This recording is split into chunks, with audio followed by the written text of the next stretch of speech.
And welcome back to Gerodynamics for my third and final video of the day.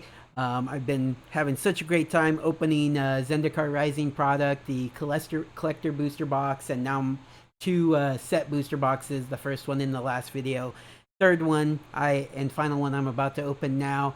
I appreciate anybody who's watched any of these videos. They are kind of long, so you know you got the commitment there. Been opening some pretty good promos and some pretty good booster expeditions and things like that. So it's been a good time, and I'm glad you've been here with me. Let's go ahead and get started. This will be my last video of the day. All right. I'm going to go ahead and open up this box. Oop, I think this is going to come out here. And then I'm going, after I get the plastic wrap off, I'm going to go ahead and open up this this promo pack that I was kindly given from the store that I ordered these from, Knights of Thorn Games in New York. At the end of the video, I will open the expedition.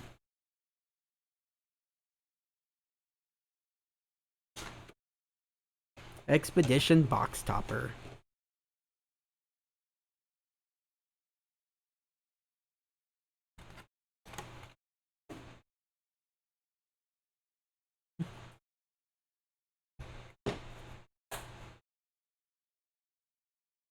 All right.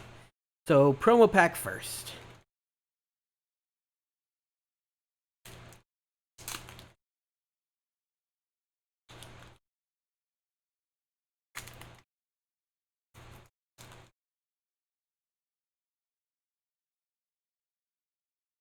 That was the arena code. I would like to use that, so I will try not to put it on camera.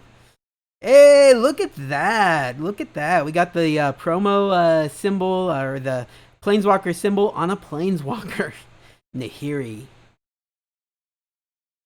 Roiling Regrowth. I could see that going in my Omnath deck, or my search for basic land, so it could go in Phylath. Ooh, that's a good one right there. I've been getting some really good outside of set cards in these promo packs. I really appreciate the promo packs. Thank you. Questing Beast. That card's a beast. All right, let's go through this box pretty quick. I don't want to keep you here all day. Don't want to keep me here all day either. The last one, I didn't get too many of the signature cards, so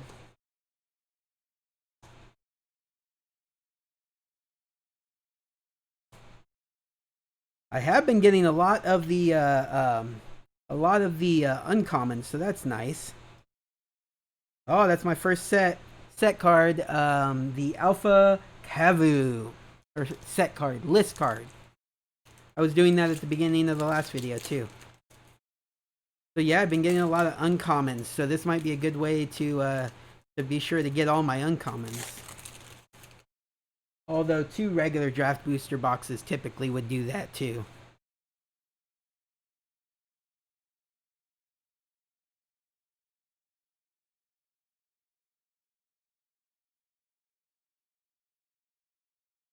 A Mog Catcher. Mercenary. I mean, it was a rare.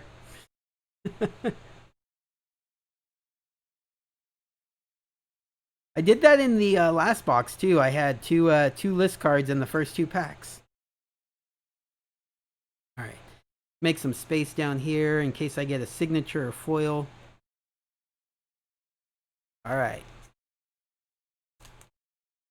I really do need to work on that camera setting.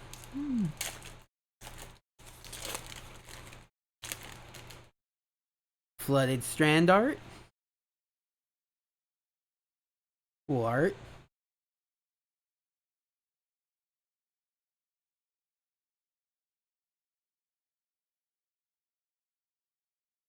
That's a good foil rare.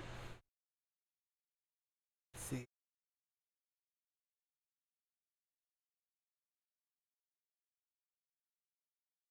Try to fix this pile before it gets out of control already.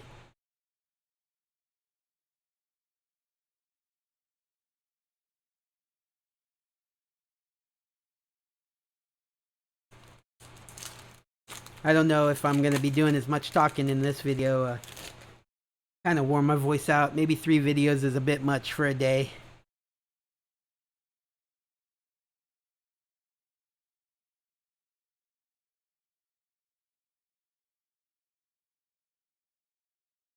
I'm always looking to figure out some more content to put on this channel, so feel free to let me know.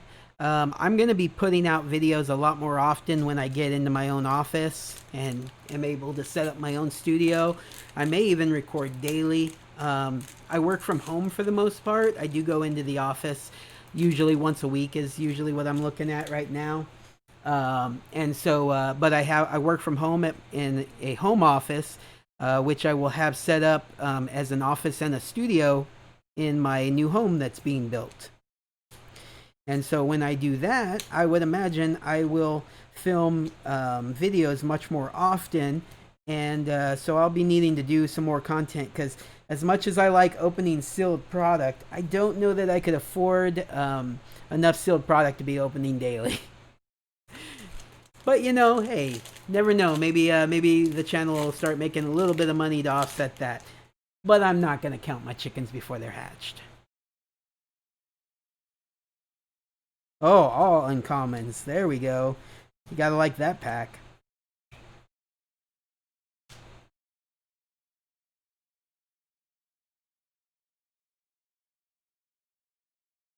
Another list card, Shivan Meteor. So Shivan, the dragon, is one of the classic cards from way back when I first started playing Magic, and yeah, it's a good memory card. When I build, because I'm gonna build a Knights and Dragon deck with the partners from Battlebond, the Knight and Dragon partner. That is definitely on my radar of stuff to build.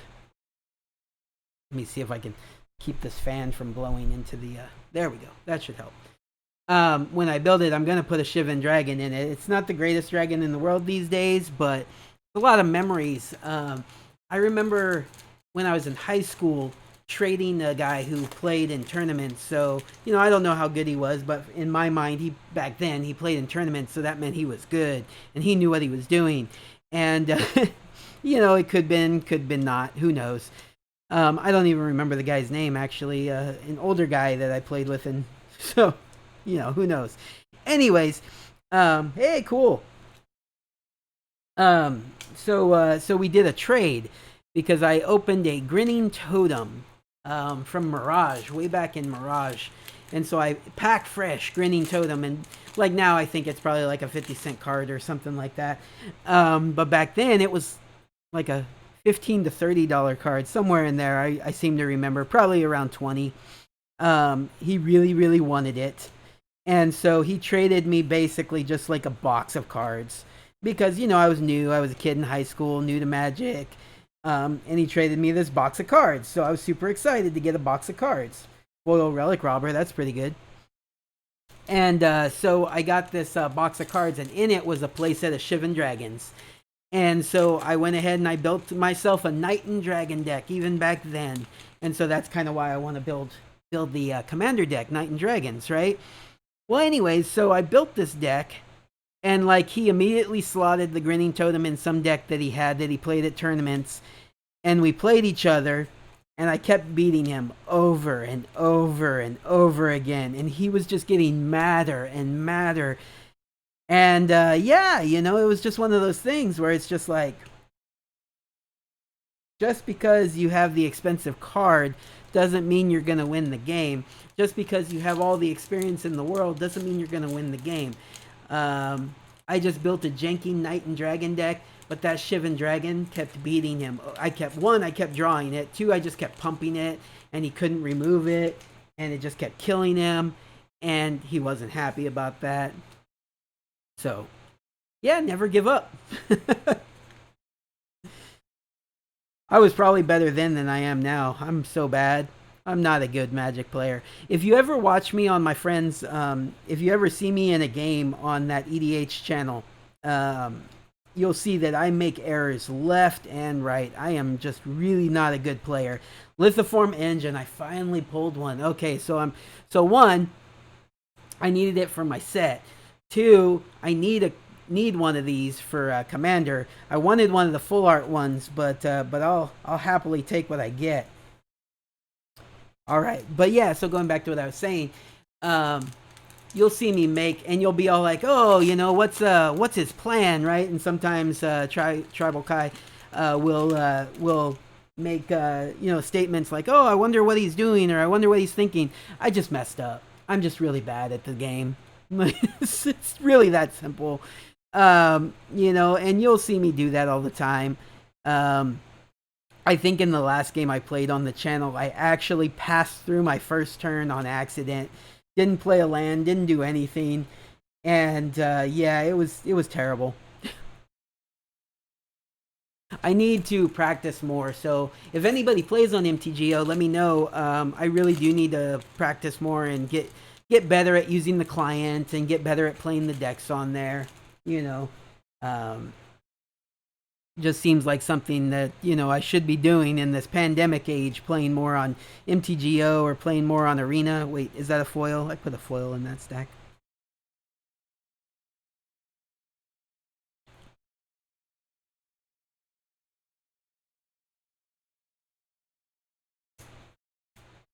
Hey, another Scoot Swarm. I need a foil one of these. Need. Need is such a relative thing, isn't it? Here, let me fix these piles again. Keep messing up my piles. There. Foil rares. That is a foil rare, right? Yeah, foil rare. So, but yeah, I need to be playing more Arena, more MTGO. I'm gonna be playing WoW though. WoW's coming out with the newest expansion. I'll be playing that, so that's gonna take away from it too. Still no sign cards in this box.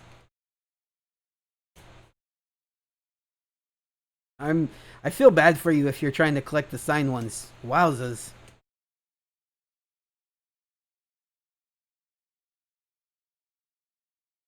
They're currently pretty pricey too because they are pretty rare. Some of them anyways. I don't know that they're all expensive. No foil lands either so far. Interesting.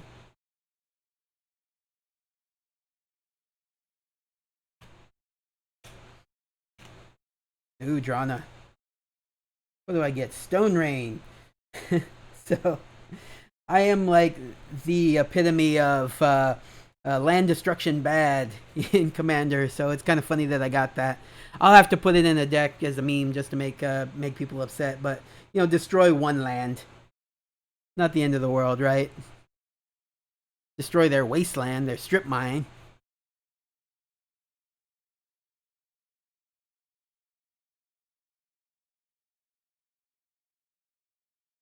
All right, let's keep going. I think we're gonna make a lot better time on this box than the last box. The last box I had a visitation from my nephew. He was kind of distracting me. Hey, first foil land. There we go. That shouldn't happen again. My brother wasn't too happy about that.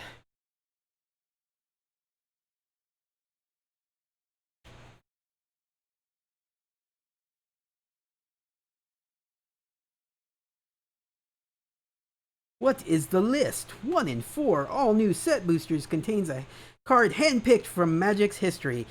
Was it really handpicked? Were they? Or was it random number generation? Seriously, that's how it feels. It really does.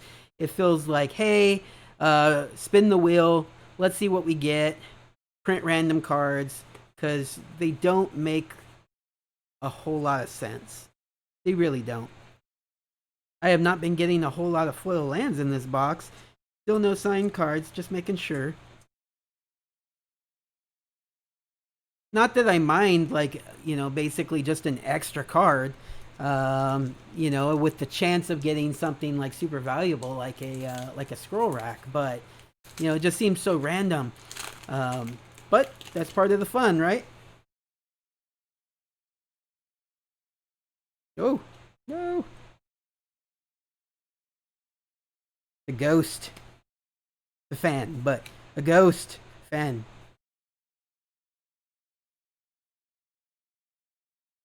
Gotten a couple of those. There's a lot of duplication in this product.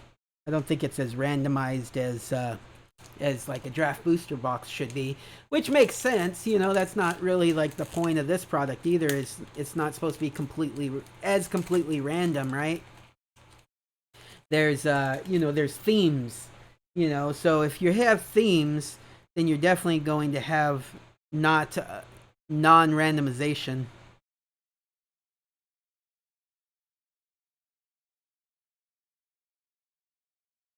If you're going to be packing a pack full of uncommons, you're not going to have randomization.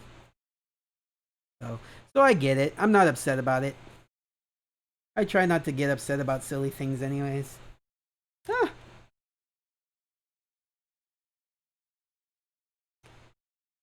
All right, let's keep on trucking. It is almost 6 o'clock.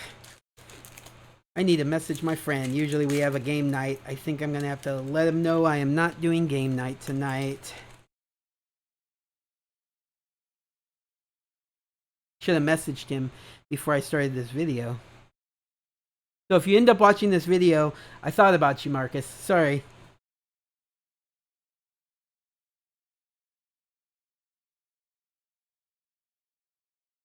Actually, after this pack, I think I'll check my phone.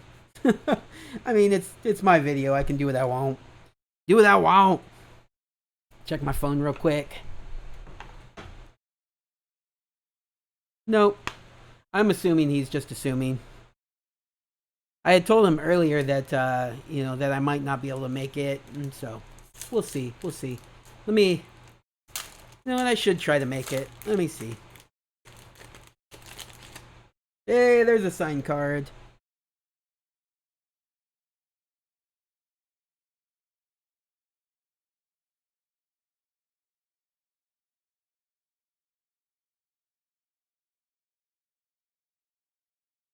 I think what Rudy did this, right? This is Noah Bradley. Yeah, he did. He's like, why does that name sound familiar? I wonder why.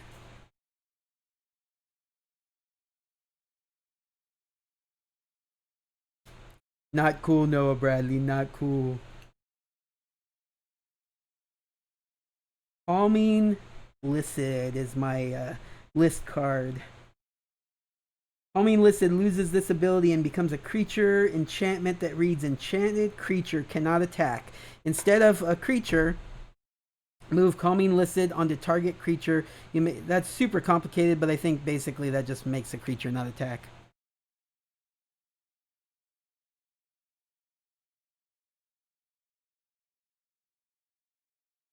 One of the old school versions of a card like that, huh?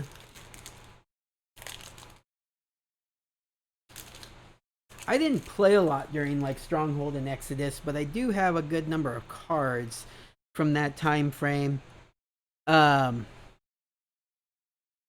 was still collecting, and my brother was still collecting and playing a little bit here and there, and so I do have some. I remember going through my collection when I came back to Magic, finding what did I find? I found a Mox Diamond. I found a what is the traders? Oh, that land, the trader one. I don't know why I'm forgetting the name right now. And both cards I've traded away. I'm really sad about that. That Mox Diamond. Baza, you got that card. I do have from the Vault Relics version of it now, but yeah, it would be nice to have that card back.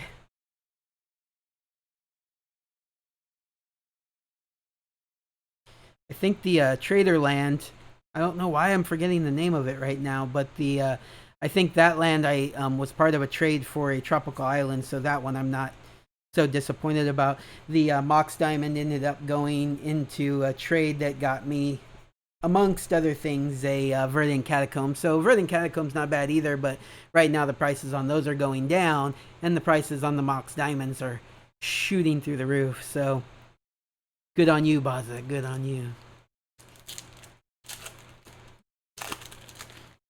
I've made some good trades in my day too. I can't be too mad about it. I've picked up cards that have shot up in value, so it happens.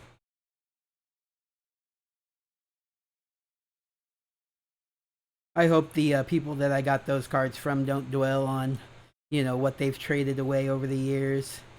I've never cheated anybody in a trade. Um, in fact, when I first came back to Magic, I still had that old school mindset where it's like I wasn't trading for monetary value. I was trading for rarity. Because, if something's hard to get, then then it should be traded for something else that's hard to get. So early on, it didn't take me long to realize that people were trying to take advantage of that. So I switched up and I trade like everybody else now. I check dollar value and I make sure we both get, a fair trade as far as dollar value goes. I've never let someone get away from the table losing a bunch of money to me. I'm not gonna let that happen. It's not good, especially if it's a new player and they just don't know. It's not a good feeling to look back on it and realize that someone was taking advantage of you like that. Hey! Woo! Oh, let me get it in the camera shot. Woo! So I think that's probably in the top 2, right? Got to be top 5 at least, but I think top 2. I think that's right after the scroll rack. I'll have to take a look to see monetary value wise where that is. That's a good one though. I think I have a foil land tax, so that probably won't replace it. But I'll have to take a look. If I don't have a foil one, it's definitely going to replace it. I love that art. I think I have an old school land tax with the old like 4th edition. So I have that. I don't know if I would ever get rid of that just because it's, memories or whatever. Although, no, I think I traded for it later, so I probably would. So, like, I'm a kind of a sentimental type of guy. And so, like, say I pulled a scroll rack. Well, I have a scroll rack from Tempest that I opened from a pack back when Tempest was, brand new. So obviously, I'm not going to trade out my old school Tempest, for a brand new. Hey, another. Oh, I remember Golden Glow Moth being a card I considered to play when I first started trying to play in Modern because I played Soul Sisters, and I thought that'd be a good card for it.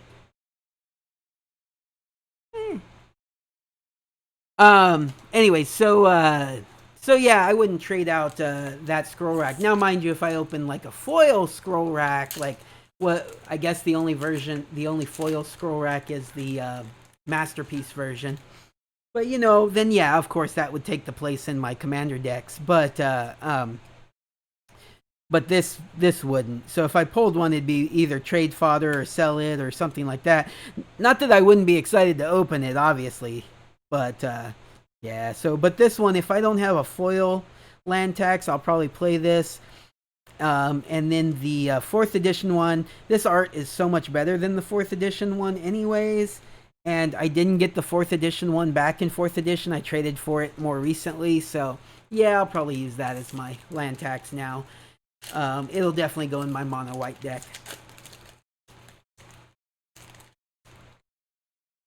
Still only one signature card.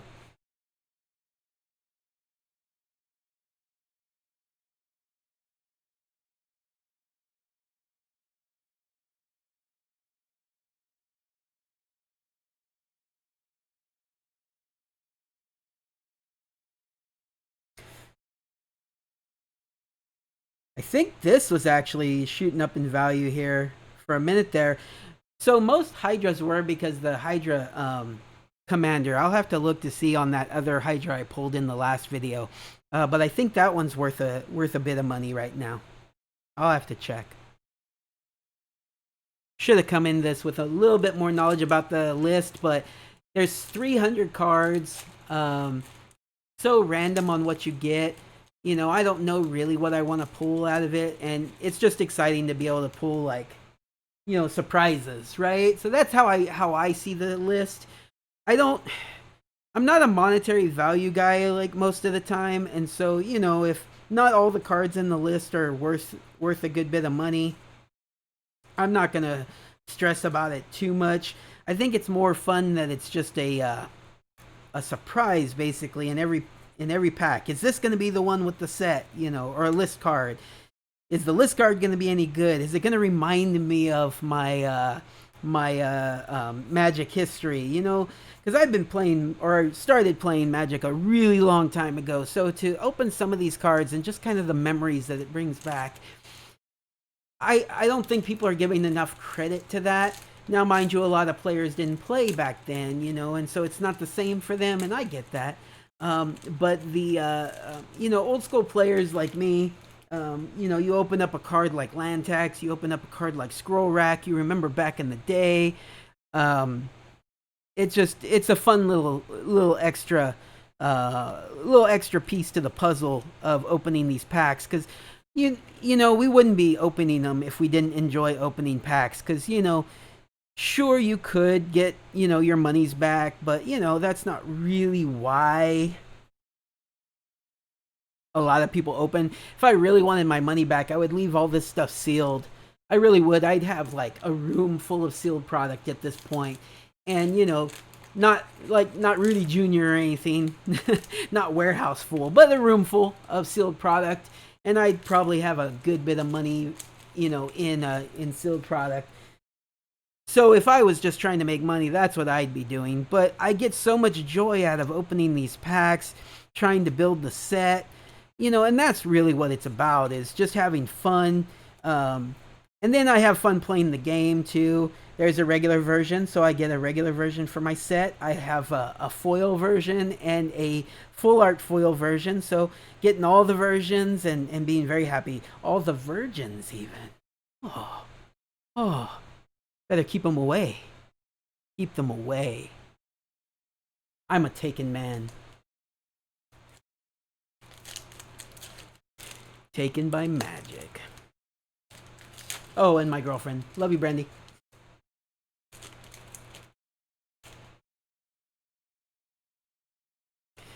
Brandy, Riley, Nola, Robert, I miss you. I know you're probably going to watch these, and I miss you.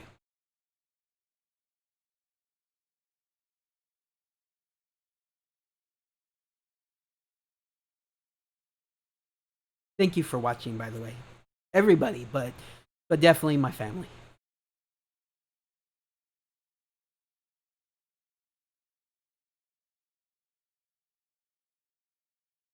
All right, that was the last pack, everybody. Seriously, like this box had one signed, only a couple of foil lands. This was definitely below the curve for foil lands.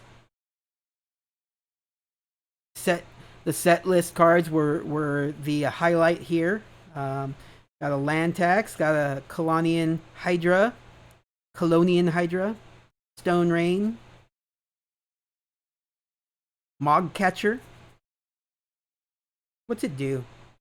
Search your library for a goblin card and put that card into play, then shuffle your library. Huh, I wonder if that's worth anything. Probably not. It's 4 mana and it's not an.